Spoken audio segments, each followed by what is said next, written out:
ভাই আমরা দেখলাম ব্রিগেডের মাঠে একজন চিকেন প্যাটিস ব্যবসায়ী চিকেন প্যাটিস বিক্রি করছিল বলে তাকে আক্রান্ত করা হলো, কিন্তু যাদের নামে অভিযোগ হয়েছিল একেবারে সকালে অ্যারেস্ট হলো, সন্ধ্যার মধ্যে তাদের জামিন হয়ে গেল, কি বলবেন? একজন চিকেন ব্যবসায়ী নয়, একাধিক চিকেন প্যাটিস ব্যবসায়ীর উপরে আক্রমণ নেমেছে। শেখ রেজাউলকে যেমন আক্রান্ত হয়েছে, সাথে সাথে শ্যামল মণ্ডলকেও আক্রমণ করেছিল। কিন্তু শ্যামল মণ্ডলের বিষয়টা পরে জানাজানি হওয়ার পরে সেইভাবে অতটা চর্চা হয়নি। কিন্তু প্রশ্ন এখানে, কেন এভাবে আক্রান্ত হতে হবে? পশ্চিমবাংলার ধর্মপ্রাণ মানুষ, ধর্মনিরপেক্ষ মানুষ বিজেপির এই অত্যাচারের হাত থেকে বাঁচার জন্য, বিজেপিকে আটকানোর জন্য ভোট দিয়ে তৃণমূলকে নিয়ে এসেছে। সেই তৃণমূলের আমলে এইভাবে আক্রমণ করবে, এটা মেনে নেওয়া যায় না।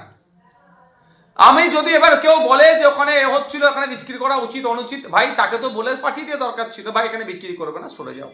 আমরা অনেক প্রোগ্রাম করি, দেখবে প্রোগ্রামের মাঝে এসে চা, চিড়ে ভাজা, তেলে ভাজা, চপ, হ্যান ত্যান বিক্রি করে। আমরা মানবিকতার দৃষ্টি থেকে তাকে ও যা করছে কোনো দুটো পয়সা ইনকাম হবে। কিন্তু প্রশ্ন এখানে যে প্রথমে তো গ্রেপ্তার করতে লেট হলো, যখন সব পশ্চিমবাংলার সংখ্যালঘু থেকে সংখ্যাগুরু সবাই এটা নিয়ে চিৎকার করতে শুরু করলো, এটা অন্যায় হচ্ছে, এটা অন্যায় হচ্ছে, তখন লোক দেখানো মমতা ব্যানার্জি অ্যারেস্ট করলো। মমতা ব্যানার্জি সম্পূর্ণরূপে হিন্দু ভাইদের কাছে আত্মসমর্পণ করে নিয়েছে, কারণ ভোটের দরকার। মুসলিম ভোট পকেটে ভরে নিয়েছে, এখন হিন্দু ভোটের দরকার, সেই জন্য হিন্দু ভাইদের মন পেতে হবে।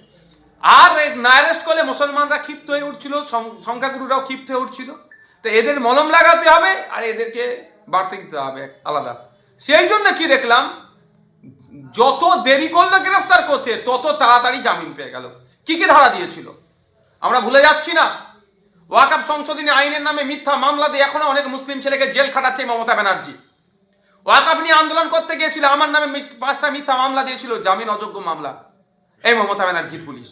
আর আজকে মমতা ব্যানার্জির পুলিশ কি করছে মানুষজন দেখুক, যে আরএসএস এর কথায় কিভাবে পশ্চিমবাংলা সরকারটা চলছে। মানুষকে ডিসাইড করতে হবে কোনটা তারা চুজ করবে। বিজেপি তৃণমূলকে হারাবে, আরএসএস কে পরাস্ত করবে, না আমাদের মতো যারা সেকুলার ফোর্স হয় তাদেরকে পরাস্ত করবে। মানুষ ঠিক করুক, এই দুদিন দেখতে লাগতো না আমাদের। তাই মানুষকে বলবো, এই মমতা ব্যানার্জি সম্পূর্ণরূপে এখন মুসলমানদের ভোটকে বিজেপির ভয় দেখিয়ে পকেটে ভরে নিয়েছে।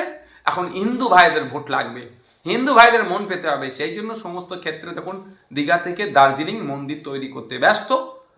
আর এইগুলো যেগুলো মানুষের চিৎকার চাচামিচিতে অ্যারেস্ট হচ্ছে, সকালে অ্যারেস্ট করছে, সন্ধ্যায় জামিন পেয়ে যাচ্ছে। আমরা ভুলে যাচ্ছি না দুর্গাপুর কাণ্ডে সে ছেলেটি যারা ছিল তারাও জামিন পেয়ে গেল, একের পর এক জামিন পেয়ে যাচ্ছে। কি করে পাচ্ছে?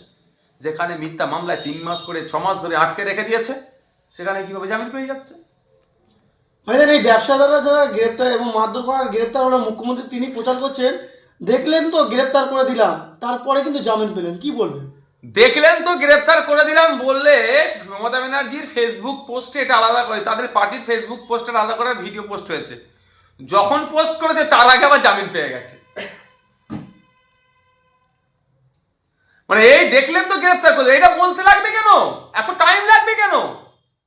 এত মানুষকে লেখালেখি, আমাদের মতো মানুষের লেখালেখি করেছে বলে চাপে পড়ে অ্যারেস্টটা করেছে। কিন্তু কতক্ষণ প্রকাশ্য একটা মানুষকে মব লিঞ্চিং হচ্ছিল, মেরে ফেলতুল মানুষটিকে, ভাগ্যক্রমে বেঁচে গিয়েছে। তার ভিতরে কি কি সেকশন লাগিয়েছে মমতা ব্যানার্জির পুলিশ? পাকামো হচ্ছে। সরকারের পক্ষে পিপি কি করছিলেন? 1 লাখ টাকা মাইনেতে রাখা হয়েছে, কি করছিলেন তিনারা? পাকামো হচ্ছে।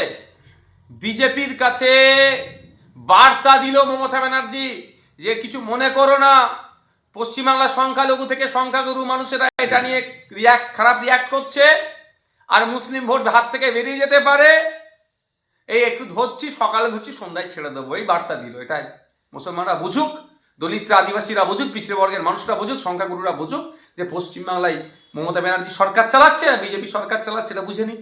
যিনি মেরেছিল তাকে গ্রেপ্তার করে ছেড়ে দিয়েছে, কিন্তু তিনি আবার পাল্টা সেই প্যাটিস ব্যবসায়ীর বিরুদ্ধে কেস করেছে। দেখুন, যে কে কার বিরুদ্ধে, এটা তো হচ্ছে। আখলাখকে পিটিয়ে মারলো, এখন শুনছি নাকি হার্ট অ্যাটাকে মারা গেছে বলে চালিয়ে দেওয়ার চেষ্টা করছে। এটা তো নতুন কিছু নয়, কিন্তু কথা হচ্ছে ইনভেস্টিগেশন হোক, করুক না, কি আছে। কিন্তু এটা তো অন্যায়ভাবে তাকে গরিব ব্যবসায়ীর আক্রমণ নামিয়ে আনছে, যাতে আগামী দিনে মারবে, আবার কেউ ভয়ে প্রশাসনের না দ্বারস্থ হতে পারে, এই একটা প্রপাগান্ডা চালাচ্ছে। এত কিছু করতে লাগতো না। পুলিশ কি সুমোটো করেছে? পুলিশের উচিত ছিল সুমোটো করে এই বিরুদ্ধে ব্যবস্থা গ্রহণ করা, তা ব্যবস্থা গ্রহণ করেনি। গরিব মানুষের ওপরে আক্রমণ করছে, এটা বেশি দিন আর চলবে না। শুভেন্দু অধিকারী আবার ওরা জেল থেকে বার হওয়ার পরে আবার ফুলের মালা দিয়ে আবার তাদেরকে সম্মান দিচ্ছে। শুভেন্দু বাবুদের আর কোনো জায়গা নাই। নিরীহ প্যাটিস ব্যবসায়ীকে আক্রমণ করেছে, তাকে বীরের মতো বরণ করছে, মানে এটা সমাজ থেকে কোন জায়গায় পৌঁছাচ্ছে এদের। শুভেন্দুবাবু বর্তমান যে দলে আছে সেই দলের আপনার হিস্ট্রি দেখুন, সেই দলের হিস্ট্রি দেখলে দেখতে পাওয়া যাবে যে গুজরাটে বিলকিস বানু নামে একটি মেয়েকে গণধর্ষণ যারা করেছিল, তারা যখন জামিন পেয়েছিল তাদেরকে এরাই মালা পরিয়েছিল। যারা খুনের আসামি তাদেরকে এরা মালা বেরিয়েছে। এই ধরনের ঘটনা খুঁজলে পাওয়া যাবে। যারা অন্যায় করছে, হিংসার সাথে যারা জড়িত, তাদেরকে যখন জেল থেকে ফিরে আসে তাদেরকে মালা পরাই। আর এইটাও তার ব্যতিক্রমী নয়। তাই বাংলার মানুষ ভাবুক যে বিজেপি বলছে বাংলায় তৃণমূলকে পরাস্ত করার জন্য, তৃণমূলের অন্যায়ের এই অপশাসনের অবসান হওয়ার জন্য বিজেপিকে যারা চুজ করছে তারা দেখুন, তাহলে এদের হাতে সরকার যদি তুলে দেন এরা কি করবে আগামী দিনে।